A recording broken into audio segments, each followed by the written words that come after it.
Selamat datang Sobat Penyuluh di video tutorial. Di sini, kita akan membahas tentang penyuluhan dengan menggunakan peta singkap sebagai media yang efektif dan menarik. Pertama kali saya akan memaparkan rencana kegiatan aktualisasi saya. Rencana kegiatan aktualisasi ini bertujuan untuk memberikan informasi yang berguna dan bermanfaat kepada kelompok tani. Saya akan melakukan penyuluhan dengan menggunakan peta singkap. Peta singkap ini akan digunakan untuk membantu visualisasi dan pemahaman yang lebih baik.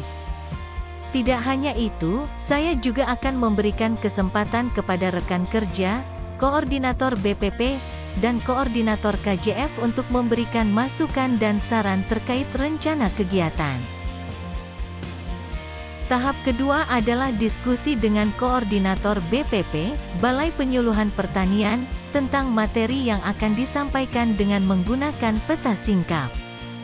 Bersama-sama kita akan mencari materi sesuai dengan kebutuhan wilayah kerja yang bisa disampaikan kepada kelompok tani dengan menggunakan peta singkap sebagai alat bantu visual. Tahapan selanjutnya, yaitu pembuatan desain peta singkap yang memuat materi hasil dari diskusi kita tadi. Dalam tahap ini, saya mendesain untuk membuat peta singkap yang memvisualisasikan konsep dan informasi tentang pemupukan berimbang. Desain ini akan dirancang sedemikian rupa agar mudah dipahami oleh kelompok tani, dengan penggunaan warna, simbol, dan teks yang menarik. Setelah selesai merancang desain peta singkap, selanjutnya desain tersebut akan diantar ke tempat percetakan untuk segera dicetak. Dalam tahap ini, peta singkap akan diperlihatkan kepada mentor sebagai langkah verifikasi hasil kerja. Setelah peta singkap selesai dicetak, kita akan melakukan anjang sana ke kelompok tani untuk menyusun rencana jadwal penyuluhan. Langkah ini melibatkan kunjungan langsung ke kelompok tani untuk menjelaskan maksud dan tujuan penyuluhan yang akan dilakukan. Setelah mendapatkan persetujuan dari pengurus kelompok tani, saya akan membuat undangan resmi yang berisi informasi penting mengenai tanggal, waktu, dan tempat penyuluhan. Setelah mendapatkan jadwal dan tempat penyuluhan, langkah berikutnya adalah membuat lembar persiapan menyuluhan. Setelah lembar persiapan menyuluhan selesai dibuat, saya akan memberikannya kepada koordinator untuk diperiksa agar dapat masukan dan saran.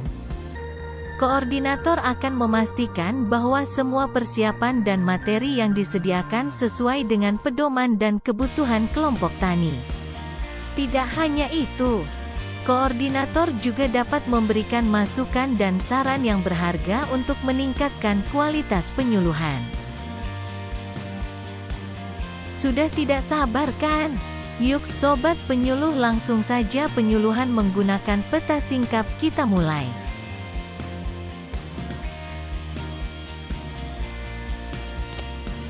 Cuma ketua kelompoknya aja. Pindah berapa kali Pak ya? Sama Pak C ini, saya kebetulan ada juga nanam padi sama Pak C. Saya kandungan unsur haranya apa? Nama ini? Ya, Menimbulkan batang. pernah dengar nitrogen? N. Nah, itu merupakan salah satu unsur hara Pak. Jadi seluruhnya unsur hara itu ada 16 unsur hara. Oke, jadi kenapa harus dipupuk? Nah, inilah fungsi pupuk tadi yang dibilang Bapak, untuk menghijaukan tanaman, supaya buahnya lebih banyak, supaya tanaman lebih sehat.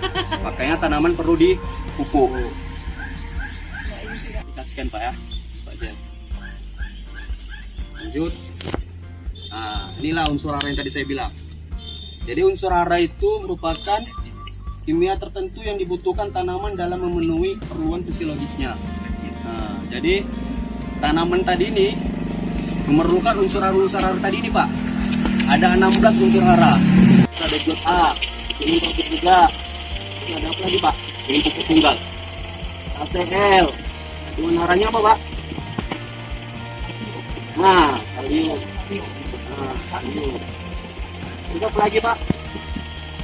Apa lagi? Selain itu? Artinya pupuk yang hanya mengandung satu unsur hara. Terus ada pupuk majemuk, artinya lebih dari satu unsur hara yang dikandungnya. Contohnya pupuk majemuk apa? Nah, NPK. Karena dia ada unsur hara.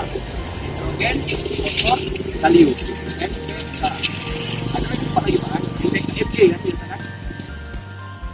Kita dengar pendapat mereka yuk tentang peta singkap sebagai media penyuluhan. Masa peta singkap kemarin sangat membantu kami para petani karena kami dapat penjelasan tentang penggunaan pupuk yang dilengkapi dengan gambar-gambar sehingga kami tidak terlalu berhayal masalah penggunaan pupuk tersebut.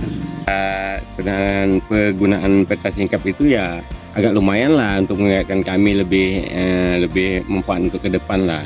Jadi kalau bisa nanti akan ke depan lagi ya macam mana sebaiknya diterapkan kembali lah biar lebih jelas bagi masyarakat yang awam seperti kami kan begitu maksudnya. Satu media penyuluhan peta singkap itu banyak kelebihan.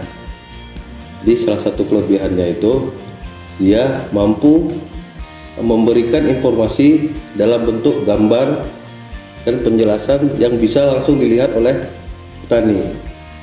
Jadi saya berharap agar peta singkap ini bisa kita lanjutkan dan bisa ditiru oleh penyuluh yang lain.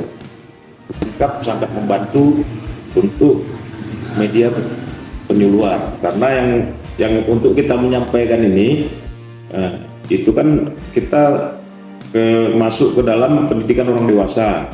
Jadi untuk pendidikan orang dewasa ini kalau secara lisan saja mungkin dia kurang untuk menyerap apa yang kita katakan, tapi kalau dengan ada alat bantu seperti peta singkap dan lainnya mungkin dia lebih cepat untuk menangkap. Nah, menurut saya peta singkap sangat membantu untuk media penyuluhan saya, jadi mungkin nanti seterusnya saya akan menggunakan peta singkap. Ya, peta singkap itu penting untuk mempermudah ya. Habis itu kan kalau ada peta singkap dia jelas nampak gambarnya, jadi bisa menarik lah untuk petani-petani gitu. Jadi petani-petani ini lebih paham, karena kalau cuma menghayal aja pun susah kan di lapangan, yang ada ngantuk juga ya. Kita semua berupaya ya kita gunakanlah peta singkap ini, jadi lebih enak, lebih mudah. Habis itu kan bisa kita kerjasama biar biayanya pun lebih mudah kan, lebih kecil untuk ketinggal di BPP. Sangat bagus lah untuk diterapkan. Sampai di sini dulu ya video tutorial tentang penyuluhan menggunakan peta singkapnya. Semoga bermanfaat bagi kita semua. Sampai jumpa lagi, terima kasih.